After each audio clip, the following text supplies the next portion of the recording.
Thermals. They've been in Tarkov since 2018 and since then have had so much controversy surrounding them about their place in the game and if they're overpowered. Recently, however, thermals received some significant changes, so today we're going to be taking a quick look at thermals in general, their pros and cons, and also answering the question, are they still overpowered? We're also going to be taking a look at one of the new anti-thermal stims that was added to the game, the SJ9, and if that's worth using. Stick around and find out. Before we get in the video here today, I do want to remind you that all of this footage and testing was done live on my Twitch. The link for that will be featured down in the description below if you want to swing by and ask me any questions. So at this stage in the game, there are only currently 3 options when it comes to thermal imagery scopes. The first option is actually the FLIR RS32. Now the FLIR is one of the most early accessible choices with some trades from Jaeger level 3, and also the ability to craft it from the workbench level 2. You can also purchase it from the flea market about roughly 600,000 rubles. The FLIR, however, is the only scope out of the 3 that has the ability to zoom with the option of both 2.25 times and a 9 times magnification. This makes the FLIR the strongest option for long-range shooting. However, where its weakness lies is in close quarters combat, as it's only limited to a measly 21 Hz refresh rate. Now this is actually quite strange because it claims in the title that it's 60 Hz, but in reality it's actually nowhere close. The FLIR is also the only scope that gives off a red thermal signature that increases in brightness the closer the target is. The target will also reduce in brightness by fading to a wash pink and then eventually white the further away it is. Overall, the FLIR gives the best experience for long-range sniping and can prove remarkably effective in rainy and foggy conditions for spotting. However, because of that disgusting 21 Hz refresh rate, it makes it very hard to use in close quarters combat and is actually the biggest weakness of this specific scope. Now the second option is the oldest thermal sight in Tarkov, and this is the Trigicon Reap-IR. Often considered the better option, there are plenty of trades for it such as the ones from Mechanic and Skier. It's slightly more expensive to buy from the FLIR, with it being usually close to about 700,000 rubles, depending on the time of the wipe. Unlike the FLIR, the Trigicon doesn't have multiple zoom options, it just has the one which is the 2.5 times magnification. You get 2 options when you change the reticle type, with a white hot and a black hot option. White hot means the target will glow white opposite to the black foreground, and black hot means the target will glow black opposite to a white foreground. One major advantage of the Reap-IR, however, is it has way better refresh rate at 35 Hz. Now this is honestly still not great, but it's much smoother on the eyes than the FLIR, that's for sure. It has an option for an eye cup that adds ergo, however I would recommend not using it as it lowers your peripheral vision. Now the third option is the rarest of them all, and these are called the T7 thermal goggles. As of right now, there are currently no barters, crafts, and absolutely none given as a reward. However, they can be purchased from Jaeger level 4 for a cool 17.8 million rubles, which is actually incredibly difficult to buy because they're immediately sold at every Jaeger reset. So abusing the fact that the flea market resets before the trader is a good way to get a pair. However, there is limited supply and they almost sell out immediately. So why are they worth 17 mil, you may ask? Well, firstly, they can be attached straight to your helmet with a standard NVG mount, meaning you can turn them on and off. This also means that they're not burdened by a terrible refresh rate or ergo penalties. The T7s will run at whatever refresh rate you're actually currently playing in, which is really nice in CQC. The T7s also have what I believe to be the most obvious thermal signature when spotting players. However, T7s still come with their fair share of problems. Firstly, they cannot be used in conjunction with powered or unpowered optics or any optic in general, as every time you try to ADS, it'll be completely blacked out. This means when using T7s, you are limited to iron sights, which isn't the worst, but the only problem with this is that a lot of iron sights are zeroed for 100 meters, so this may be an issue in some raids.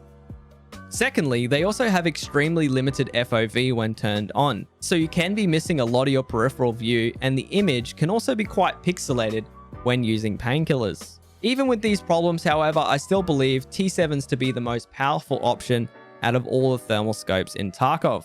Up until recent changes, all of the thermal sights could see through glass windows, which was honestly completely broken. However, you're no longer able to spot people behind any glass unless there's a broken area where some of the body is exposed. The biggest change, however, was thermals now pick up the hotter parts of your PMC's body, where the contact with the skin is more common. Previously, however, your character would glow the same irrespective of what gear or clothing he was wearing. This change means the gear you wear now actually affects your thermal signature. However, there's still a lot of confusion in the community about whether gear really matters for the thermal signature. So we decided to test a bunch of different types of masks, glasses, rigs, bags, and armor to find out. In our testing, we noticed that the bigger the area of your body that is covered by your gear, the better. This means most face covers, visors, and glasses actually help mask the thermal signature. Armors, which covered more of the body, covered the signature the best.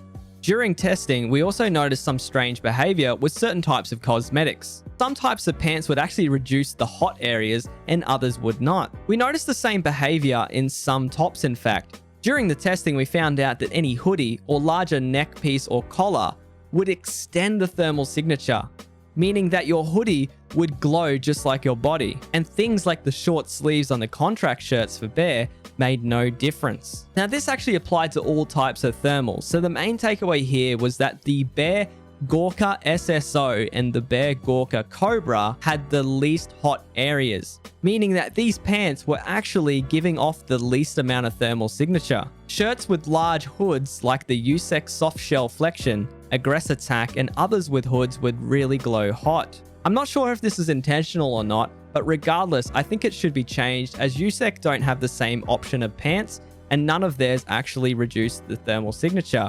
Maybe a thermal rework to have the hoodies not be picked up on thermals, as that would make the most sense. What if I told you there was a stim that actually made you harder to spot in thermals? This stim is called the SJ9 and BSG sneakily added it in the last update, but no one seems to be aware of its existence. The SJ9 is a 5-minute duration stim that lowers your body's temperature by a -7 degrees Celsius over 6 seconds. After taking it, you will have hand tremors for 7 minutes, and after it's worn off, pain for another 2 minutes. To make matters even worse, the stim actually makes you slowly lose HP over a 7-minute period.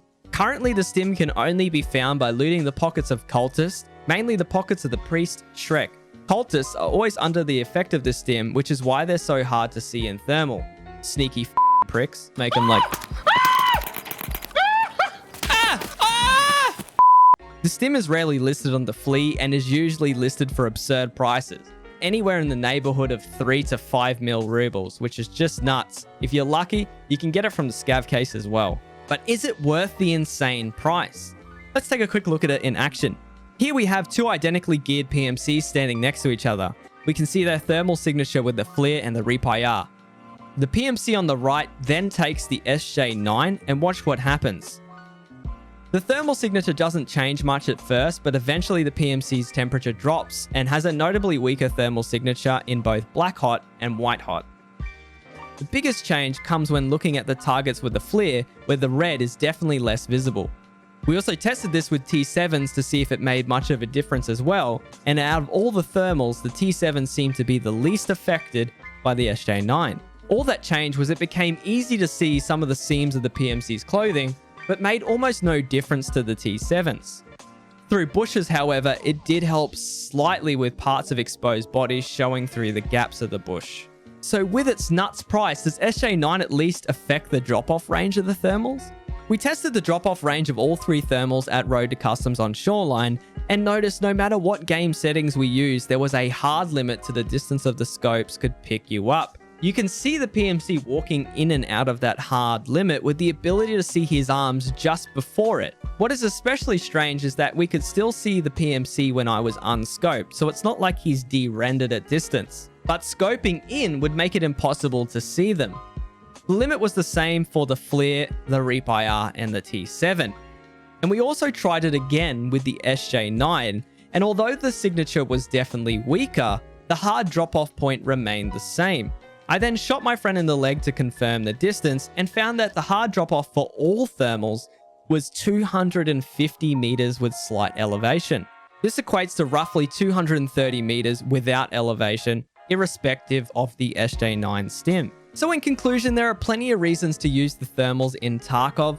Regardless of the recent nerfs, they still provide a great advantage at spotting players, especially in rainy or foggy conditions. Thermals can be misleading, however, as some thick foliage is enough to block a signature completely.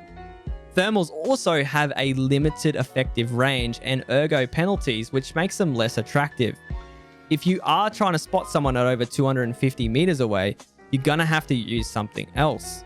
I'm glad Battlestate Games added a way to counter them, but I think the SJ9 is currently not effective enough to be remotely worth its insane price.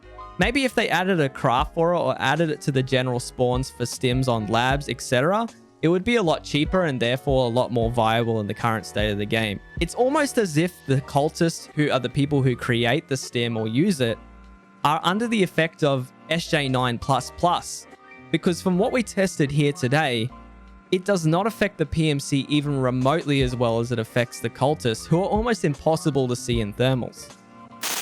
Hey guys, that's it for this video. If you found any of this thermal testing here today interesting, feel free to subscribe.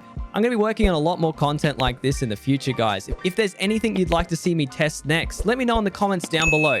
Thank you so much for watching to the very end, and as always, we'll see you on the next one.